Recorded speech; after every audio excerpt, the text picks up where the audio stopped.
Baik, bismillahirrahmanirrahim. Assalamualaikum warahmatullahi wabarakatuh. Alhamdulillah kita bisa bertemu lagi di pembahasan soal latihan ASPD Bahasa Indonesia untuk Dikpora Kabupaten Bantul tahap 1 paket 1. Nah, mohon maaf lama sekali ini karena Pak Anda baru saja dapat soalnya. Ini pun dikirim oleh subscriber. Jadi terima kasih atas kiriman soalnya. Mari kita bahas bersama. Langsung saja, ini nomor pertama seperti soal-soal sebelumnya. Di sini ada tentang makna kata. Yang ditanyakan adalah kata dasar. Nah, kata dasar ini pasti kita udah tahu ya, dasar itu ya awal, kemudian bawah. Nah, sekarang yang ditanyakan adalah yang berkaitan dengan teks ini. Sekarang coba kita baca. Hendra sangat mahir berenang. Ketika diminta mengambil cincin tantenya yang jatuh ke kolam, dengan cepat ia menyelam hingga ke dasar kolam. Ke dasar kolam. Jadi di sini kita dapat paham ya bahwa yang dimaksud dasar ini adalah bagian bawah kolam. Nah, sekarang di sini ada beberapa makna kata. Yang pertama, tanah yang ada di bawah air. Oke, udah kita sebenarnya langsung ketemu ini. Di sini kan jawabannya. Nomor 1 berarti jawabannya. Karena ada di sini ini. Ke dasar kolam. Berarti dasar artinya adalah tanah yang ada di bawah tanah. Tentang kali, laut, dan sebagainya. Termasuk kolam ya. Langsung aja gitu. Udah ketemu. Sekarang nomor 2. Tujuan penulisan teks. Nah, tujuan penulisan teks ini sebenarnya juga mudah. Kita baca aja. Menggunakan atau membeli produk-produk dalam negeri merupakan salah satu upaya untuk menjaga kedaulatan bangsa Indonesia. Selain itu, sikap tersebut juga mencerminkan rasa cinta tanah air dan bela negara. Bahkan menggunakan produk-produk dalam negeri juga dapat ikut membantu perekonomian bangsa kita. Oleh karena itu, akan sangat bijak jika kita mau mengutamakan penggunaan produk anak negeri sendiri. Nah, apa yang di sini? Ini di bagian terakhir ini kan ada konklusinya ya. Konklusinya adalah di bagian ini. Akan sangat bijak jika kita mau menggunakan produk anak bangsa sendiri. Berarti kan penekanannya di situ apa? Melarang, kan, membujuk, bisa jadi menginformasikan, ya di bagian awal. Kemudian mengimbau. Nah, yang paling tepat adalah mengimbau masyarakat agar mau menggunakan produk dalam negeri. Kenapa mengimbau? Karena di sini ada nih.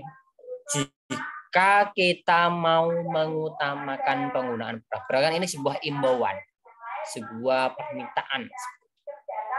Ya. Lanjut nomor 3. Nomor 3 di sini adalah pernyataan yang sesuai dengan isi teks. Sekarang kita lihat pernyataan ya. Suwek dari bahasa Jawa adalah tanaman anggota marga Amorphophallus yang masih berkerabat dekat dengan bunga bangkai raksasa. Suwek termasuk tanaman asli Asia Tenggara dan tumbuh di hutan-hutan kawasan Malaysia, Filipina, serta India tropik bagian selatan. Umbi suwek bisa dimakan sebagai pengganti nasi. Ketika musim kemarau, batang dan bunga suwek tidak tampak di atas tanah sehingga harus diambil dengan cara digali. Cara mengolahnya setelah dibersihkan, umbi dikupas, kemudian dikukus, dan bisa ditambah sedikit garam. Oke, apa yang sesuai dari sini? Kita lihat satu persatu. Kalau pernyataannya sesuai, berarti kita harus cross-check-nya satu-satu ya, mengecek satu-satu. Suwek termasuk tanaman asli Jawa, bukan ya? Bukan asli Jawa, tapi dari bahasa Jawa. Kata suwek ini bahasa Jawa. Kemudian, suwek sama dengan tanaman bunga bangkai. Bukan sama, tetapi berkerabat. Yang namanya berkerabat itu tidak sama. Kemudian suwek bisa digunakan sebagai pengganti nasi. Nah, ini yang lebih tepat. Ada di mana? Ada di sini nih. Umbi suwek bisa dimakan sebagai pengganti nasi. Nah, berarti yang sesuai adalah C. Lanjut nomor 4. Ide pokok paragraf. Letaknya kalau nggak di awal, yang di akhir. Sekarang coba kita lihat. Daun sambiloto menjadi salah satu herbal yang berkhasiat sebagai penangkal coronavirus.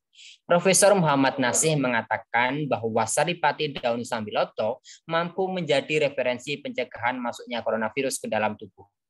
Nah, di kalimat kedua ini sudah menjelaskan kalimat pertama ya. yaitu tentang daun sambiloto mampu menjadi referensi pencegahan. Di sini daun sambiloto menjadi salah satu herbal berkhasiat. Berarti ide pokoknya ada di kalimat pertama. Mana yang merupakan kalimat pertama? Ada di sini. Khasiat daun sambiloto. Berarti nomor 4 jawabannya A. Oke, lanjut ke nomor 5. Nomor 5 adalah kalimat yang mengandung hubungan sebab akibat. Gampang sekali. Ya, sebab akibat itu ada apa aja? Pak Andrian coba tuliskan di sini ya. Sebab akibat itu bisa ditandai dengan kata apa? Oke, ada kata sehingga, karena, akibatnya, atau sebabnya. Oke, ini dikecilkan aja biar bisa masuk. Nah, ini adalah contoh-contoh kata untuk sebab akibat ya. Sekarang kita lihat. Hasil panen para petani di desa Cisandana tahun ini tidak memuaskan karena ini masuk ya. Ribuan hektar sawah hanya bisa dipanen setengahnya. Kemudian terjadi serangan hama tikus sehingga, nah ini juga. Berarti ada di nomor 1 dan 2. Kita lihat nomor 3 apakah ada? Tidak ada. Nomor 4 juga tidak ada. Berarti jawabannya A.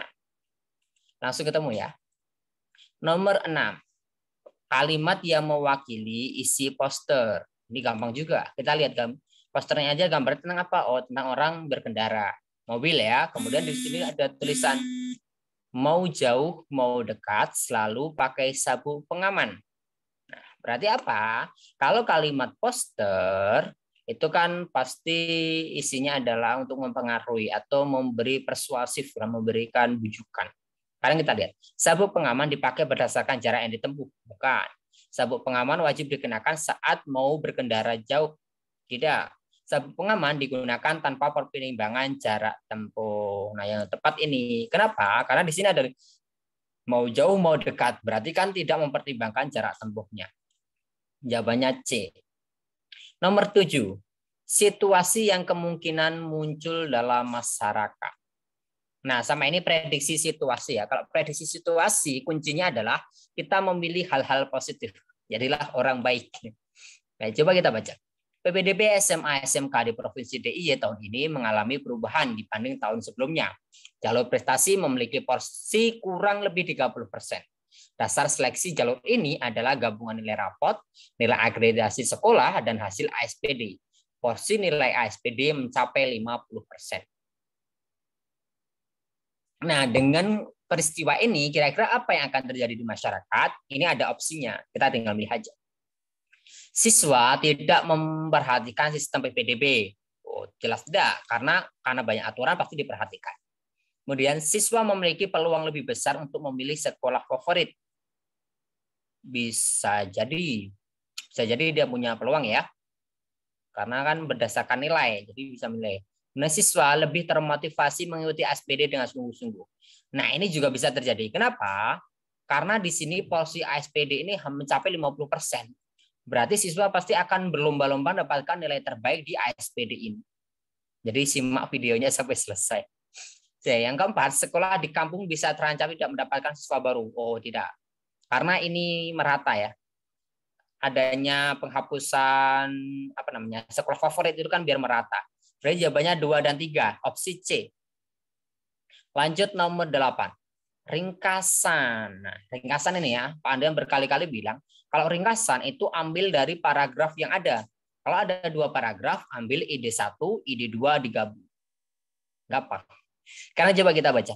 Tiwul adalah makanan tradisional yang terbuat dari singkong yang dikeringkan. Tiwul bisa dijadikan pengganti nasi karena kandungan karbohidratnya cukup tinggi dan mengenyangkan. Makanan ini banyak ditemui di daerah Jawa seperti Wonogiri, Pacitan, Gunung Kidul. Seiring perkembangan zaman, tiwul diolah menjadi beberapa variasi makanan. Selain dibuat nasi tiwul, juga ada diolah menjadi kue basah, kue kering, dan intip tiwul. Bahkan karena banyaknya bahan baku, kini sebagian dikeringkan dan dikemas hingga menjadi tiwul instan. Nah, apa yang di paragraf 1 ini di pokoknya adalah di sini nih. Bahwa tiwul adalah makanan tradisional. Dari apa? Dari singkong yang dikeringkan. Ini pokoknya dari sini. Kemudian yang kedua, apa? Seiring perkembangan zaman tiwul menjadi variasi punah. Ini pokoknya juga ada di awal ya. Di sini bahas tentang tiwul tradisional dari singkong. Kemudian di sini tiwul diolah menjadi banyak varian. Berarti jawabannya yang mana? Yang D. Tiwul adalah makanan tradisional dari singkong yang dikeringkan yang dapat dibuat menjadi beberapa variasi makanan. Lanjut nomor 9. Simpulan. Nah, kalau simpulan beda dengan ringkasan. Kalau ringkasan adalah kita mengambil ide pokok setiap paragraf. Kalau simpulan, ini ide pokok kita pers lagi. Jadi apa yang bisa dipantulkan dari ide pokok itu. Sekarang coba kita baca. Banjir merupakan hal yang biasa terjadi di Jakarta. Bahkan dapat dikatakan bahwa Jakarta langganan banjir tiap tahun. Mengawali tahun ini, Jakarta kembali dilanda banjir akibat hujan lebat yang mengguyur ibu kota sepanjang malam. Warga mengalami kerugian cukup besar. Meski bukan hal yang baru, banjir telah menjadi problematika yang belum bisa diselesaikan. Nah, apa simpulan dari ini? Ini kita bisa ambil dari sini. Banjir ini kan setiap tahun. Berarti apa? Udah pasti terjadi. Tapi karena udah terjadi di sini juga belum bisa diselesaikan. Jadi simpulannya apa? Coba kita baca. Masyarakat Jakarta tidak terkejut. Ya, enggak juga. Pasti akan terkejut kalau banjir. Jakarta tidak mungkin terbebas dari bencana banjir. Belum tentu. Masyarakat Jakarta harus mengantisipasi terjadinya banjir. Nah, ini yang disebut dengan simpulan. Jadi dari peristiwa ini bahwa di Jakarta itu setiap tahun banjir dan tidak diselesaikan, maka seharusnya masyarakat itu bisa mengantisipasi terjadinya banjir. Jadi mungkin bisa terselesaikan, tapi kan bukan sekarang. Tapi yang jelas masyarakat harus mulai mengantisipasi. Jawabannya C. Yang nomor 10. Nomor 10 di sini adalah kalimat fakta. Nah, gampang juga. Fakta ini Pak Kandrian kasih kunci ya. Kata kunci fakta itu adalah angka dan nama. Kenapa angka dan nama? Jadi di dalam angka dan nama ini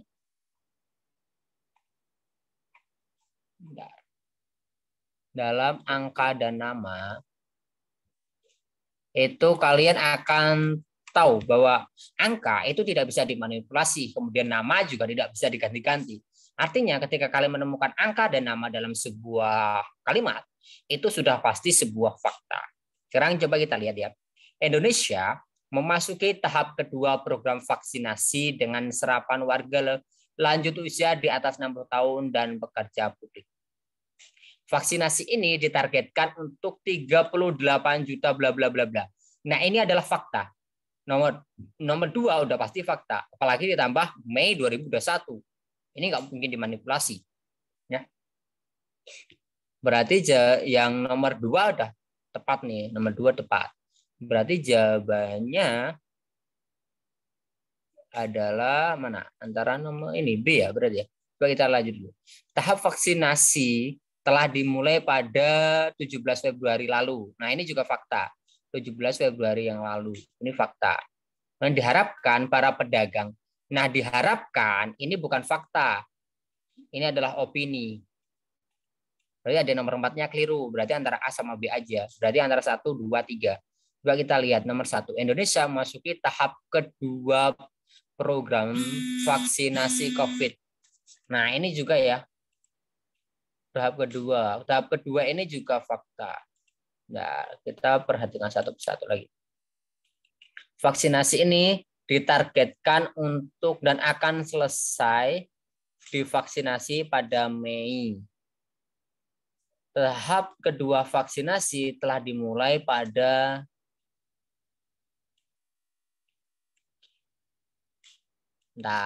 coba kita lihat dulu. Indonesia memasuki tahap kedua program vaksinasi COVID dengan sasaran warga lanjut usia di atas 60 tahun dan pekerja. Oke, mohon maaf ya, Pak Andre, mohon maaf. Yang nomor 1 ini fakta karena tahap kedua. Nah, tahap kedua ini kan udah jelas. Indonesia memasuki tahap kedua itu jelas. Kemudian yang nomor 2 ini tidak jadi fakta. Mohon maaf, Pak Andre, keliru. Ini bukan fakta. Kenapa ini bukan fakta? Karena ini masih ditarget. akan. Ini ditargetkan. Targetkan kan berarti yang belum pasti. Ditargetkan. Dan akan selesai. Berarti juga belum pasti. Ditargetkan ini juga belum. Maaf. Nah, sementara di sini tahap kedua vaksinasi telah ini kan berarti sudah dimulai, sudah berlangsung. Nah, berarti ini fakta. Kalau fakta itu sudah terjadi ya. Oke, berarti jawabannya adalah A. Nah, sekarang kita udah dapat 10 soal dan 10 jawaban. Apakah sampai di sini sudah jelas? Nanti kita lanjutkan di video selanjutnya. Terima kasih.